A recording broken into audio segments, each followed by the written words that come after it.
Madhava Mahotsava, written by Srila Jiva Goswamipada. Chapter 9. Approaching the Throne.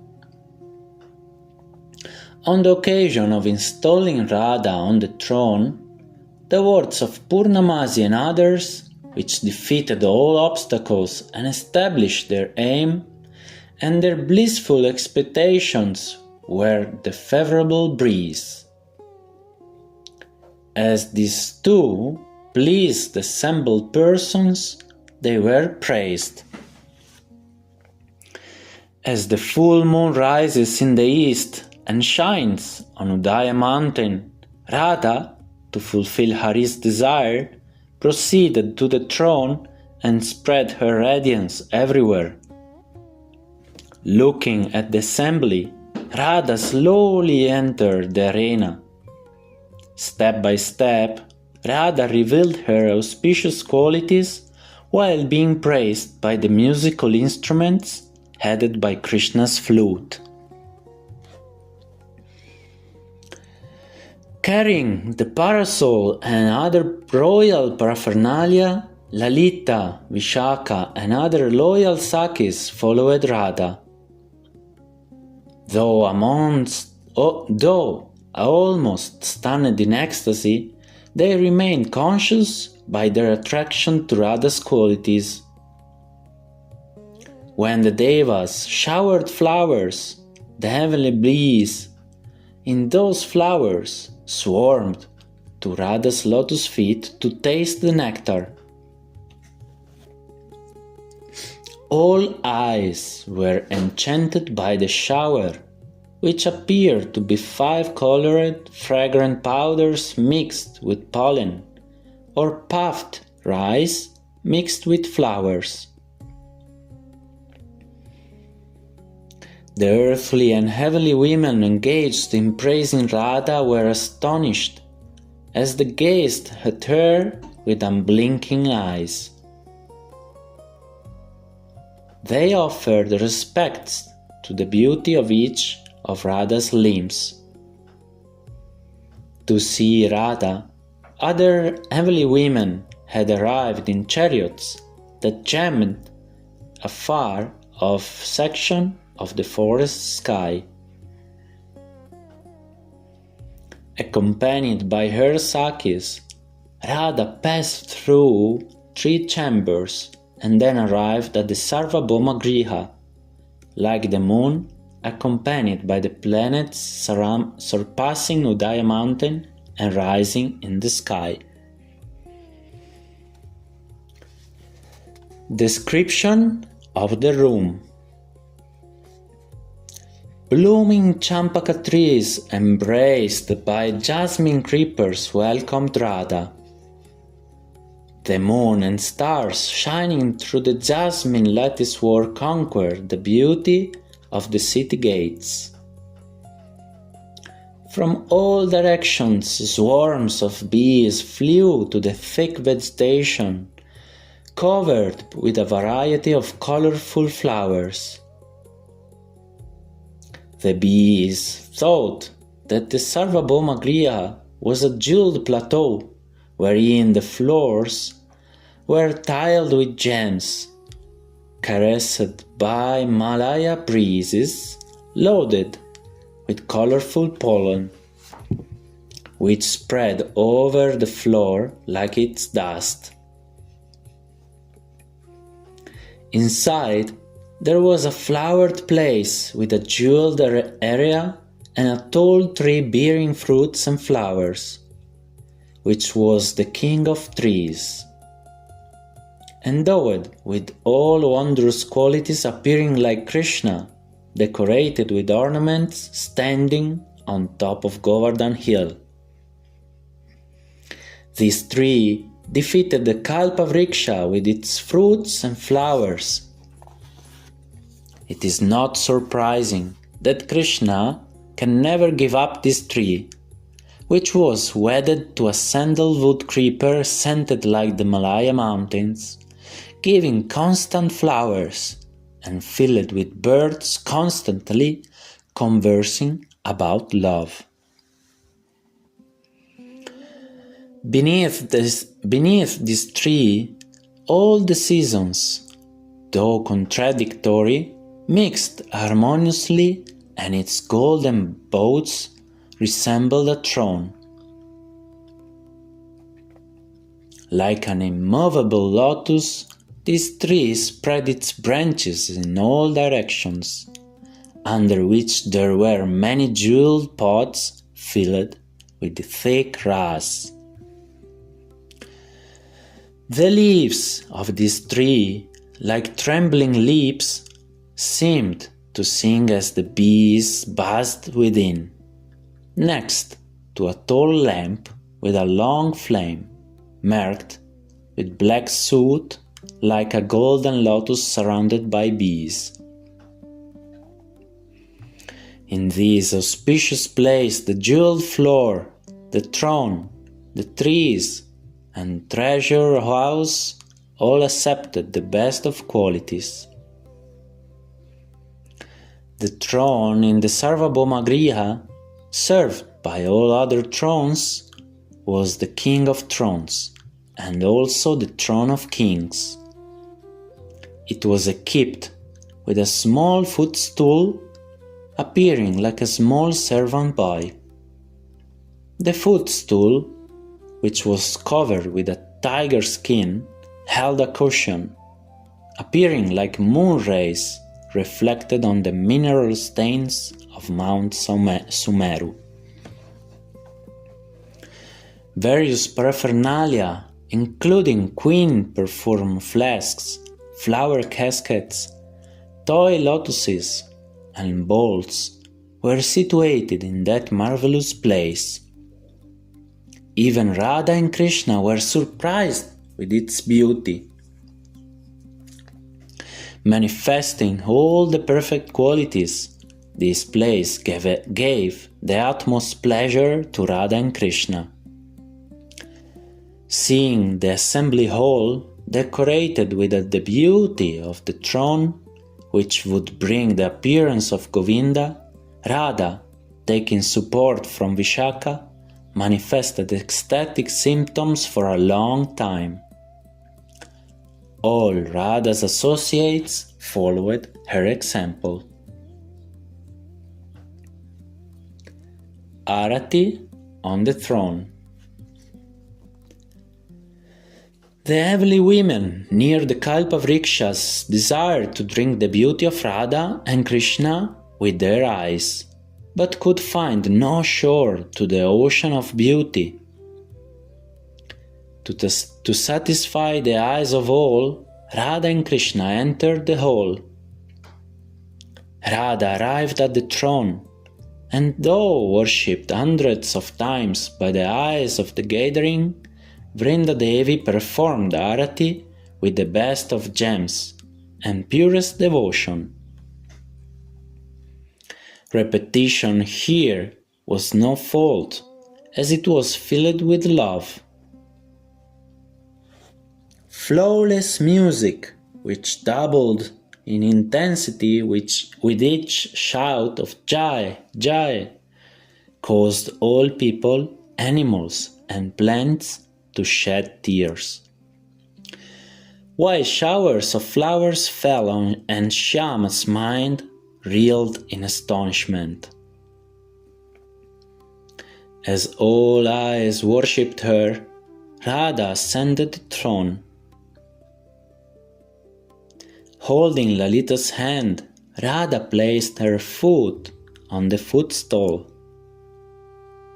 While each Sakhi desired in her heart to support her, Radha ascended the throne in deep bliss. If the sun were to become gold, and if lightning bolts were to become immobile on the jeweled mountain in the east, it could not compare to one particle of the beauty of Radha's body as she ascended the throne. While the brahmacharis chanted Dhruvadhyayu and other Vedic mantras, Purnamasi performed Arati to Radha sitting on the throne.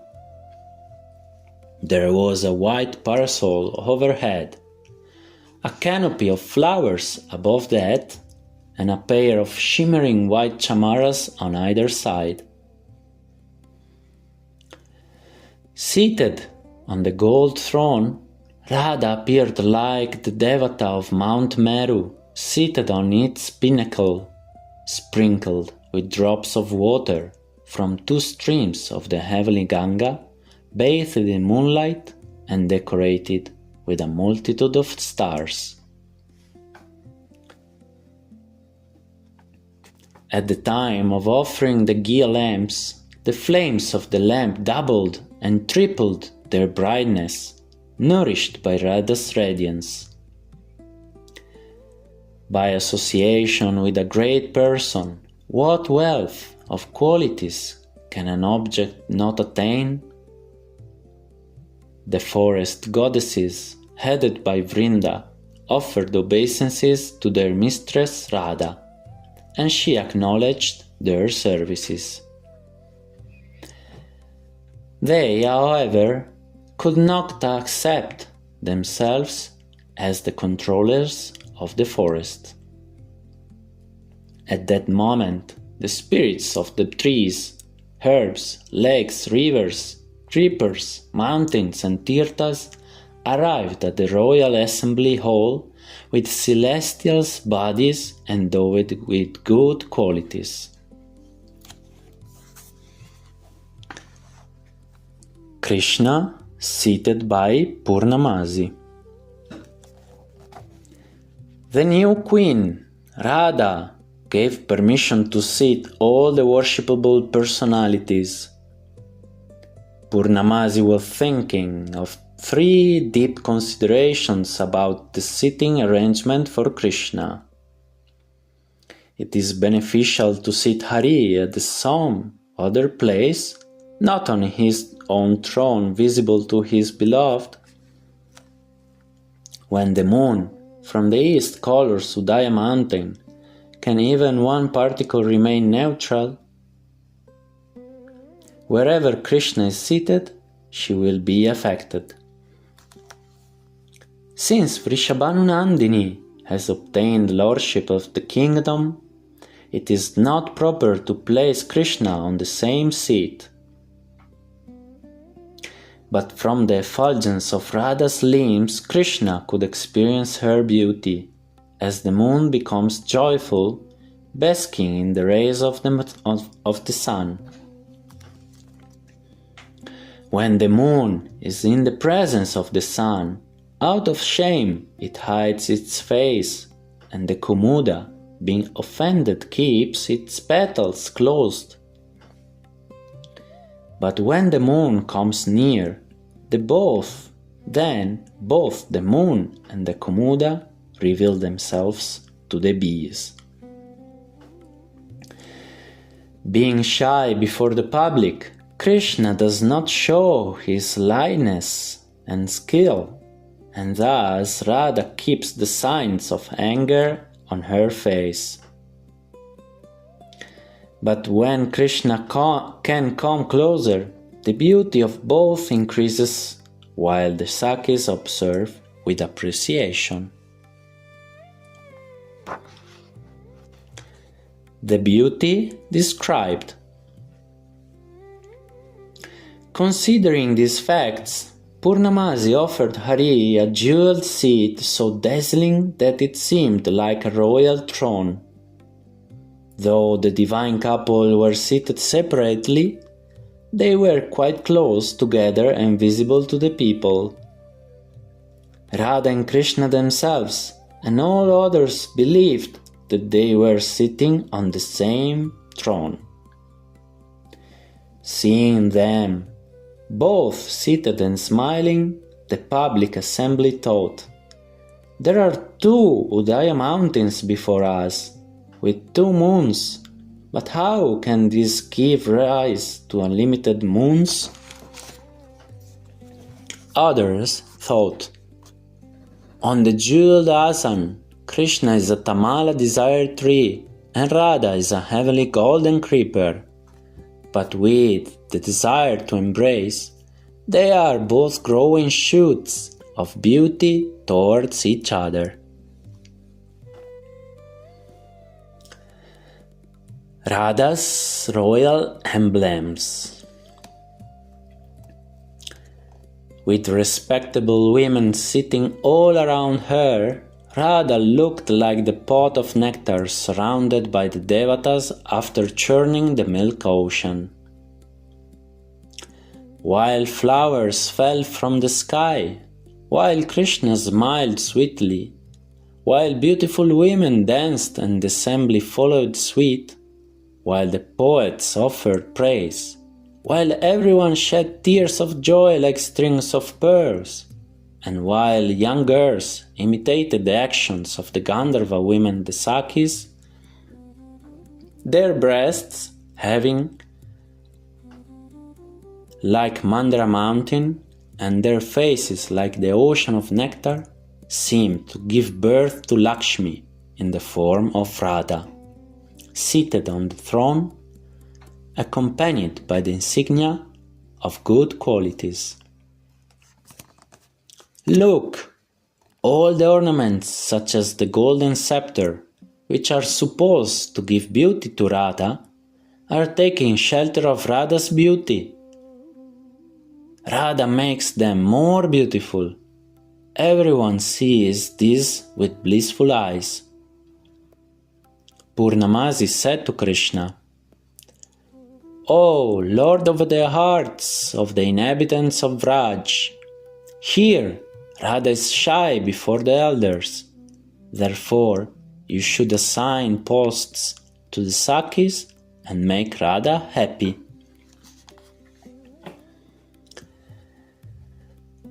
The Sakis' appointments. Then Hari, taking Radha's sidelong glances as a garland of permission, gave excellent ornaments to each Saki and assigned her duties, while Purnamasi complimented everything with her humorous words.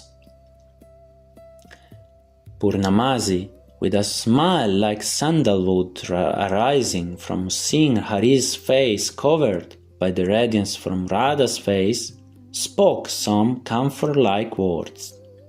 Who would not be soothed by them? Krishna said, "O Lalita, you are the princess of Radha and your name is Anuradha. You two are situated together in Prema, as the constellation Vishaka, Radha, and Anuradha, Lalita, are next to each other in the sky. In this kingdom, you first offer all objects to your leader for her enjoyment. O Vishaka, you are the counselor of Radha. You two have the same mind and name. Vishaka is another name of Radha. By the power of your expert counseling, the Lakshmi of Vrindavan bestows upon you ever-increasing opulence."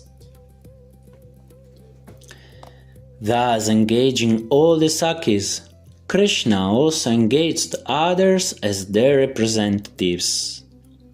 Respecting Vrinda by giving her the best ornaments, Krishna appointed her protector of the forests. In this way, Krishna gave suitable gifts to all the living entities of Vrindavan. Purnamasi, whose face had changed color, then addressed the moving and non-moving creatures in a choked voice. Purnamasi's consolations and worship of Radha. Purnamasi said, "O trees, being satisfied along with your wives the creepers, bestow all desirable objects. O best of birds, keep singing along with the bees. O beasts, continue to be happy with confidence. For Radha, served by her leading Sakis, has now become the Queen of Vrindavan. Radha has assumed control of Krishna and Vrinda. Now the forest of Vrindavan is suitable for Sringara Ras, having gained an excellent leader. Radha worshipped Purnamasi, the wives of the sun, and the 3 brahmacharis. Then the singers, musical artists, and Puranic reciters entertained the assembly. Although the attention of the crowd was moving here and there, the performers felt that everyone was looking only at them.